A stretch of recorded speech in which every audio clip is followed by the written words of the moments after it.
Even if you're a giant puzzle fan and you're like, I like difficult things, it's very interesting to me.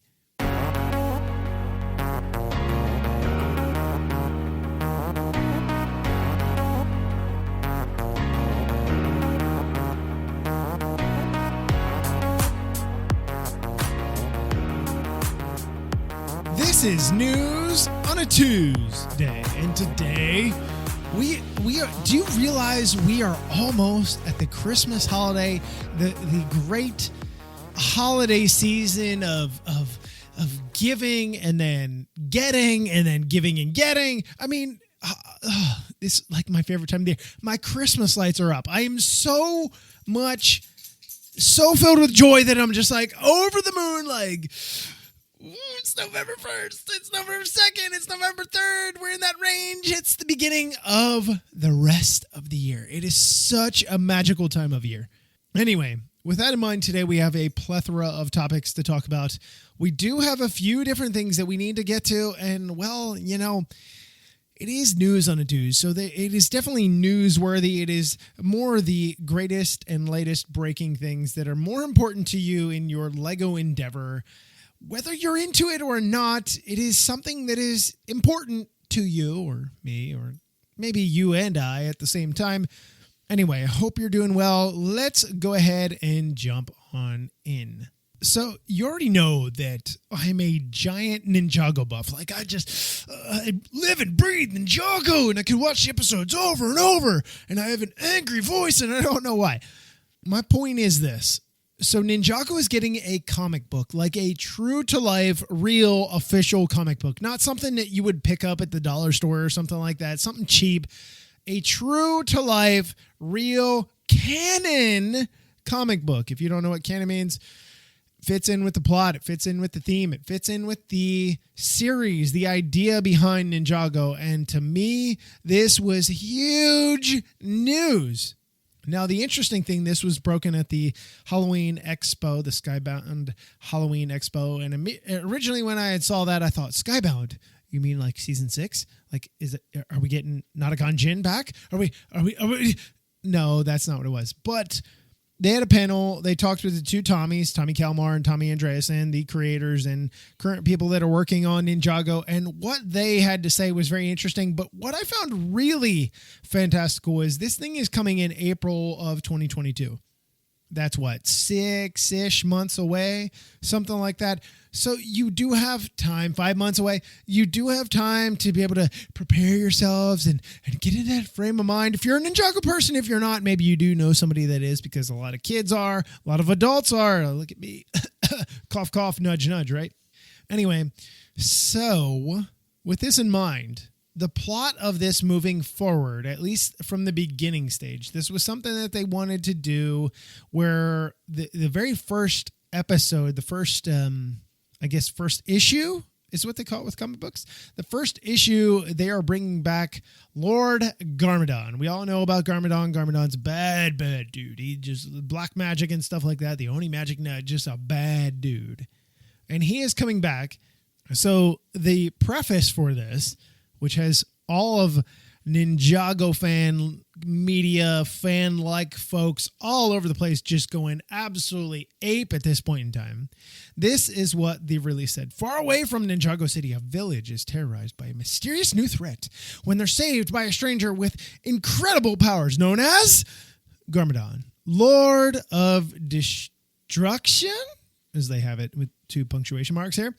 Has Garmadon turned over a new leaf since his disappearance, or is this just the first step in his master plan of finally defeating Master Wu and the Ninja Forever? I don't know, but I will tell you this. Before we get to the rest of this, I am curious to know how this fits into the canon that is currently out there. We already know we've got a new dude that is playing Cole that played Moro in the past. We've got new people all over the place that are going to be entering the fray in the future. But then you also have your cast members. You have these new ideas. You have this comic book. How does everything coalesce?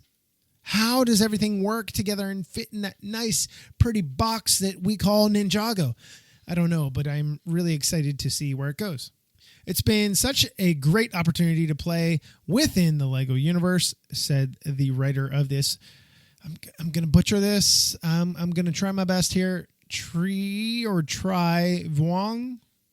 The Lego Ninjago franchise has all the qualities that I love in a story: adventure, action, humor, compelling characters, all of it.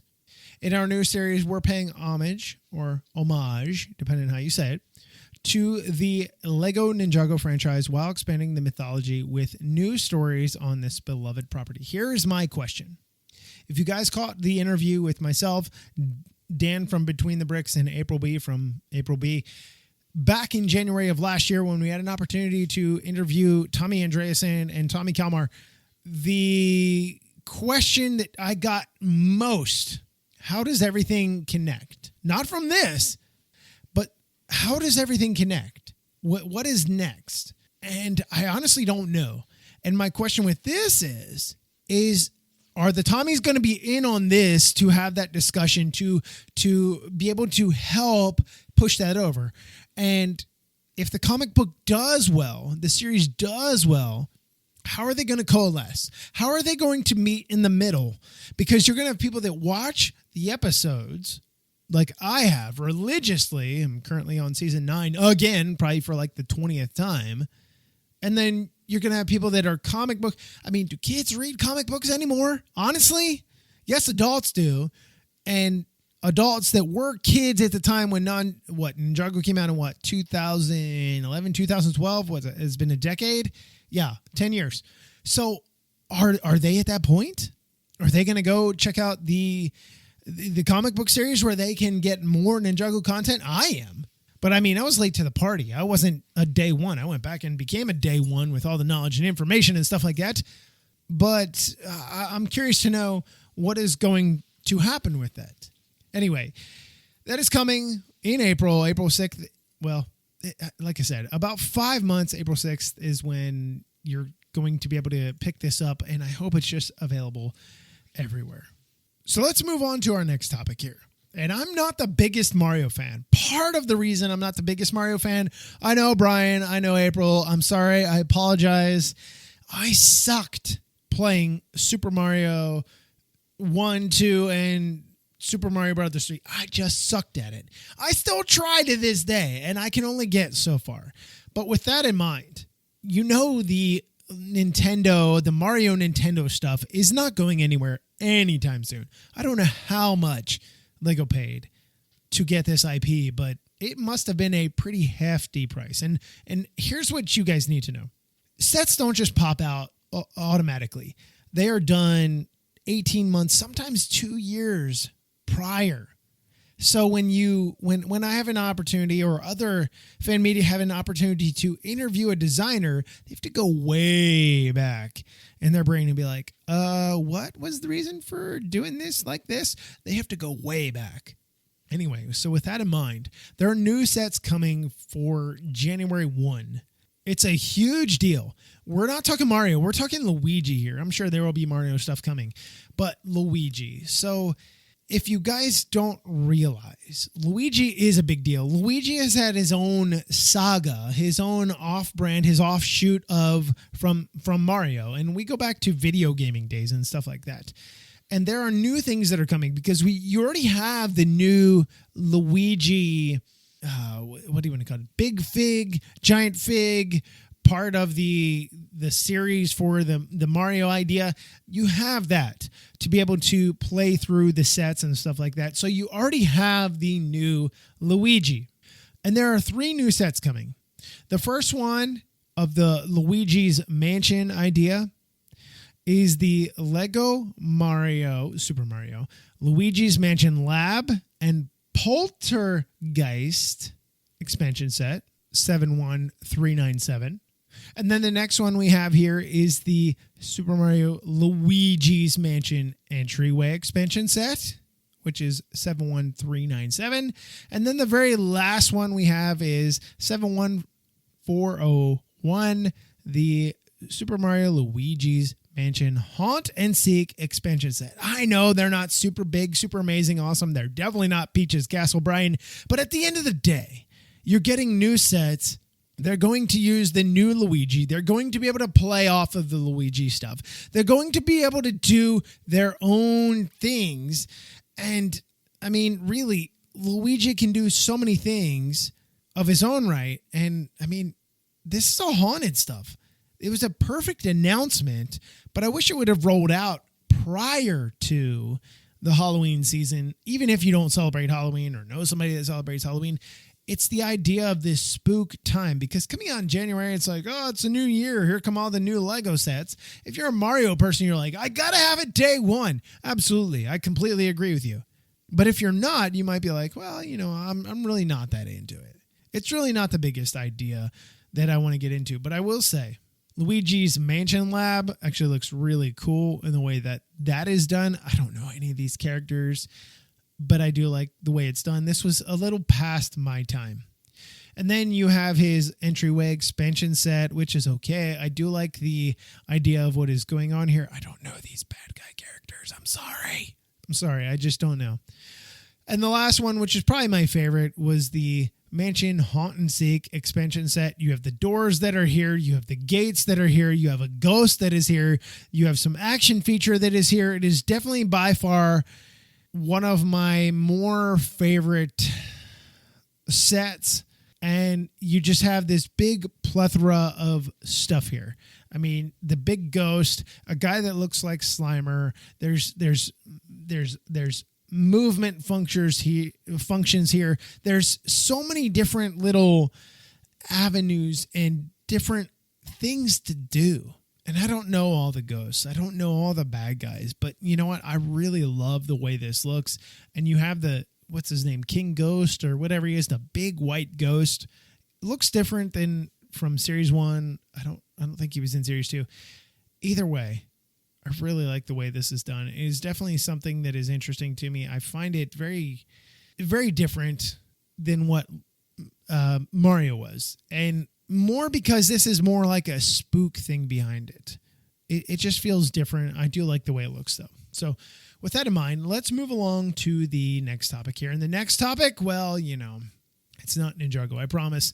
We are getting a new Lego puzzle. How many of you have been like, I've been clamoring for a new Lego puzzle? What do we have? 4? I think was it 4 from Chronicle Books?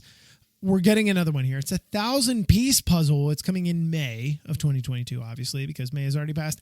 And it has a bunch of minifigs that are making up the Classic Space logo. How cool is that? Oh my God, I'm so excited.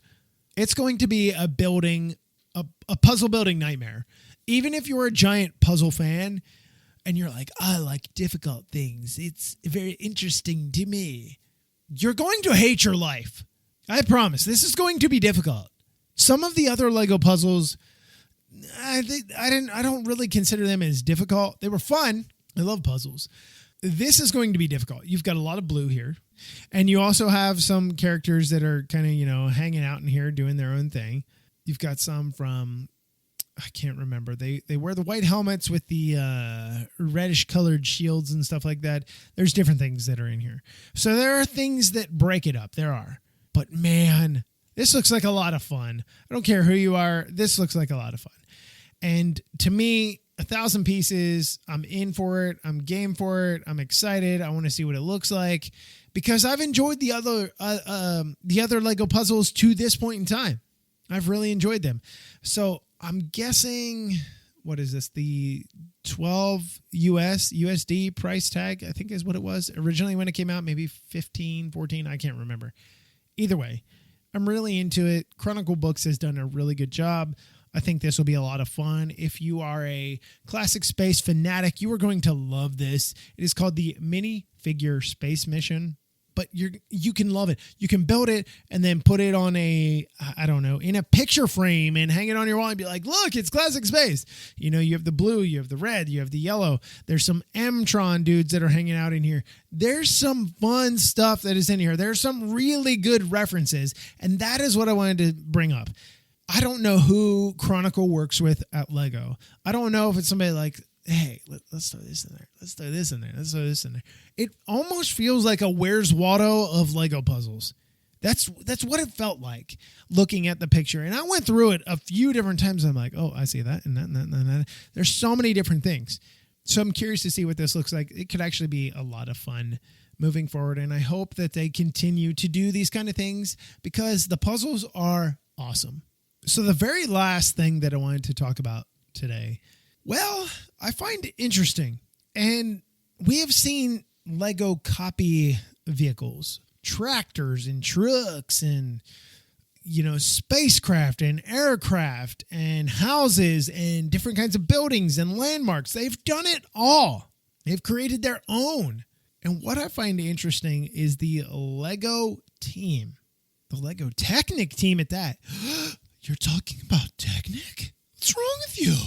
A lot is wrong with me, but that's not the beginning of it. Anyway, with that in mind, there was a release that came out, I don't know, a few days ago, and I found particularly interesting.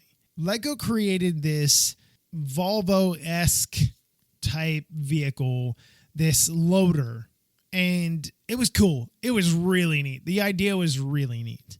And then Volvo went to work, and Volvo was like, watch me work, watch me create this project. So here is the designer video from Volvo about this new project. Take a listen.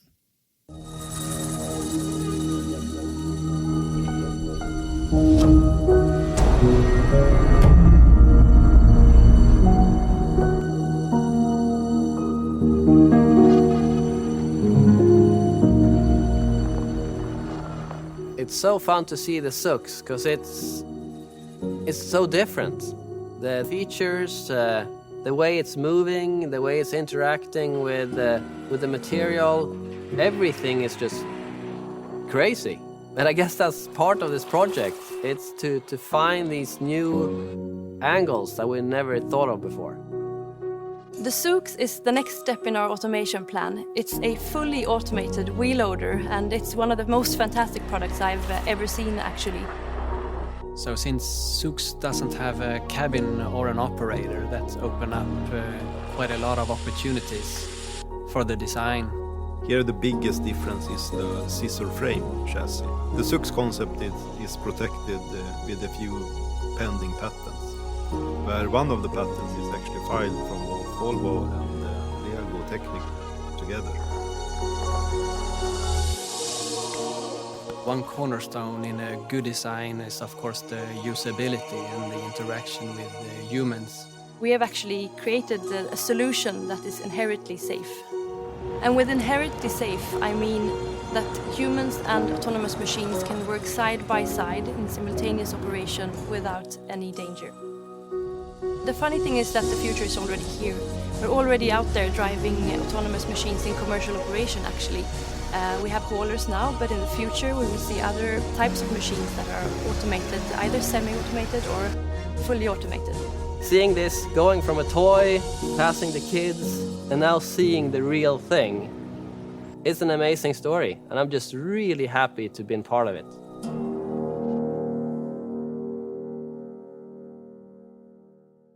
That was interesting. So I don't know if I've ever mentioned this before. A little bit of a backstory. I have always wanted to drive heavy equipment, heavy machinery, things that move dirt and stuff like that. And to see this was like, oh my God, this is so cool. It's autonomous. It is completely on its own, driverless, safety first. Volvo has done a really cool thing. It's almost like the Tesla of construction equipment or earth moving equipment, which is a huge deal. I love it. I think it's a really cool idea. I think it's going to be something that, I honestly don't think we'll see it here in the United States. If it ever moves past a concept, I just don't foresee it. There's too many good old boys that like to drive their rigs and stuff like that. And hey, I get you. I completely understand. But maybe this is something you see in Europe in the future where you're walking down the road and they're grading a construction site before a building is built. And you're like, where's the driver of that vehicle? Oh my God, it's driving by itself. Not to mention, it is all electric. I know some of you are like, oh, electric, where are you getting the minerals and materials for the all electric? Stop it. The point is, It is cool. And that's what we're talking about. We're not talking politics here. We're talking cool, regardless of politics and stuff like that, because Lego is really cool in its own right. So with that said, that is all I have for this episode today of News on a Tues here on the first week in November. If you're listening to this on the day that it releases, it's voting day here in Texas. You need to go vote. Go out and put out your vote for things that you may want or need. Maybe you're like, you know what? I need the road in front of my house repaired because it's full of potholes. This guy right here. This guy right here. It's not on the ballot, but my God, do I want it to be on the ballot. With that in mind, I have received a bunch of emails here in the last, I'd say probably 2-3 weeks, and I have not gotten to them. Hopefully I've responded to you.